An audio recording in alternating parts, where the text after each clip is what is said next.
My name is Ann Purvis, and I'm one of the coordinators of the Toronto Field Naturalist Juniors.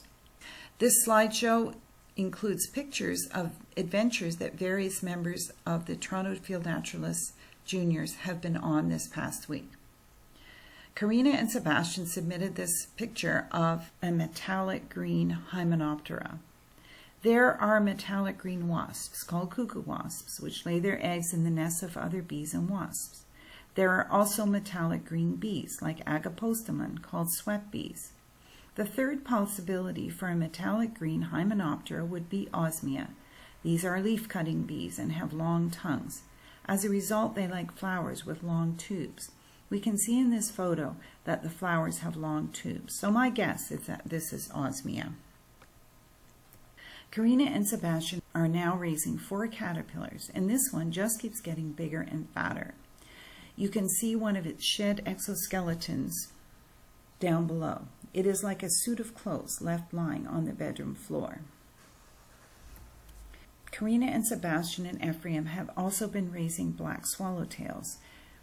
Karina says this is exactly the same as raising monarchs, except that black swallowtails eat Queen Anne's lace and other members of the carrot family like dill.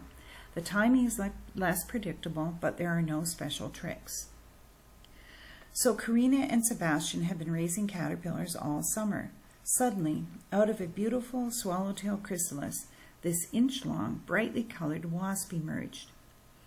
It looks a lot like a spider wasp. Here is what the chrysalis looked like on the left. It is a parasitoid wasp in the Ichneumonid family called Trogus pennator.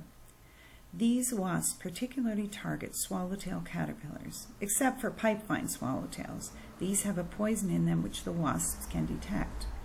It has been determined that the wasps search for chewed leaves among parsley plants. They only search among plants with chewed leaves, and they can detect the scent of the chewed leaves, and then they suspect that there could be swallowtail caterpillars among those leaves.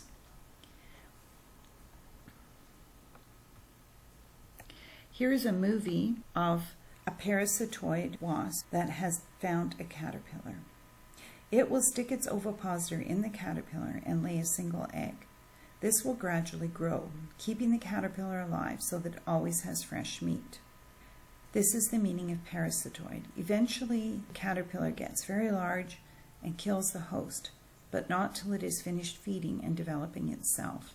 Swallowtails overwinter as a pupa, so the wasp larvae will actually overwinter snug inside a swallowtail chrysalis and start developing the following spring again. This is also a differential grasshopper, recognized by the overall beige coloring and herringbone pattern on the legs. This wasp normally has rusty spots in the black space between the 2 yellow stripes. This isn't always visible, and the rest of the coloring fits. It is one of the umbrella wasps that makes an uncovered paper nest and places it under the eaves of a house. The hive is started by a single overwintering queen in the spring, and the colony plateaus at about 200 individuals. This is an ebony jewel wing damselfly submitted by Karina and Sebastian. We know this is a male because the stigma of the female, the colored spot on the outer edge of the forewing, is white. The male defends a territory and the female lays her eggs there. They have elaborate courtship dances and roost in tall grasses at night. There are lots of these in Taylor Creek, so it's one damselfly you can for sure find there. Karina and Sebastian and Ephraim were visiting Inniskiln and saw these bee hotels here. So bee hotels, we've been encouraged to make these kind of structures where we put drilled holes in wood for cavity nesting bees to use. I was puzzled about why they were covered with screens, whether this was protection from other predators and the bees could still get in through the spaces. Karina wasn't sure. They didn't have a chance to ask about that. Karina also sent in a picture of a bluet, which I wasn't able to actually get a good enough picture of, but it looked like this one, which is a Hagen's bluet. So this is one that I took a photo of, and it looked like it was the same one. So green frogs often have this bright yellow throat. They also have dorsolateral folds on the back, so those strips of raised skin along the back. The tympanum, which is the ear, is always bigger than the eye in a green frog. So this is a dot-tailed, white-faced dragonfly submitted by Karina and Sebastian. This is a photo taken by myself at our conservation property in the country. This is a two-striped grasshopper, and so it's in the spur-throated grasshopper family because of a projection they have under the throat. So you can just see this here. Grasshoppers have chewing mouth parts. There are some grasshoppers in this group that are serious pests, crop pests. This is a moth submitted by Anne. I was unable to find the name of this one.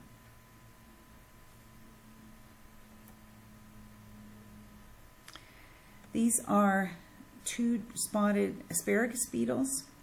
This is introduced from Europe and is often a pest of asparagus. This is a stink bug. So these have piercing, the true bugs have a piercing mouth parts, so they will pierce into a plant and then suck the juices out. They're called stink bugs because they make a really awful smelling compound that scares away predators. So this is a white admiral butterfly. I am always curious when I find something on our property or anywhere else why it is living there. White admiral butterflies lay their eggs on poplar, willows, and aspens. Our property is low-lying and it has a lot of aspens. Another place we've seen these is in northern Saskatchewan, where they have huge forests, mainly of aspen. So this is the underside of a giant swallowtail wing. This is probably our biggest butterfly in Ontario. And this one is on our property because it likes to lay its eggs on prickly ash, which is a member of the citrus family. We have a lot of this in the understory of our forest and even coming up in our meadow, which we have to keep it cleared. We believe that the pioneer farmers must have removed a great deal of it in Northumberland County in order to be able to grow crops. So this is two photos of a magnificent moth sent in by Sandra and Alexi. This is an underwing moth because it has, you can see the orange spot right here. So when the forewings are opened up, the underwings are brightly colored, usually either orange or pink. This is called the bride, and the caterpillar eats hickory, butternut, and black walnut.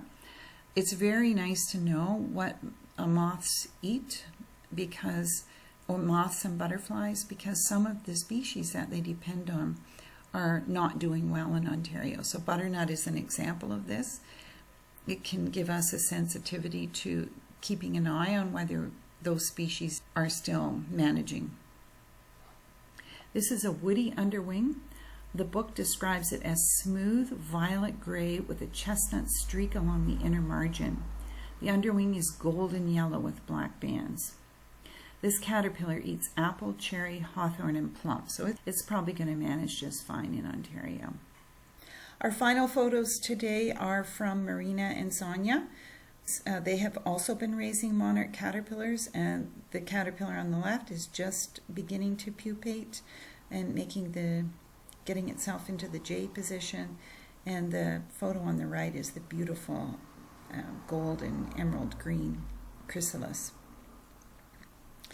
So please have a look at Vanessa's cool word search and play the game about spiders. You're most welcome to fill this in and send it in to Monica to be included in next week's slideshow. Also, have a look at the spider video from the Nature Channel. Wow, were they ever accomplished predators. Jim and I are away for the month of August. We are traveling out to Saskatchewan to visit our daughter. We are planning to stop in Quetico Provincial Park west of Thunder Bay for a 4-day canoe trip on the way. We are very excited about that. We will also have the chance to go bird watching at the Quill Lakes in Saskatchewan.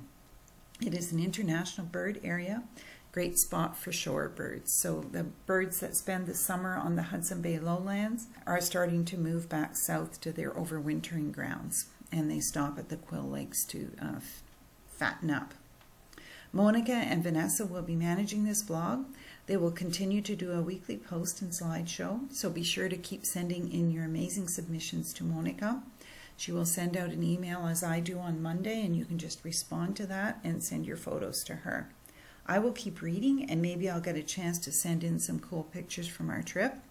Have an awesome month.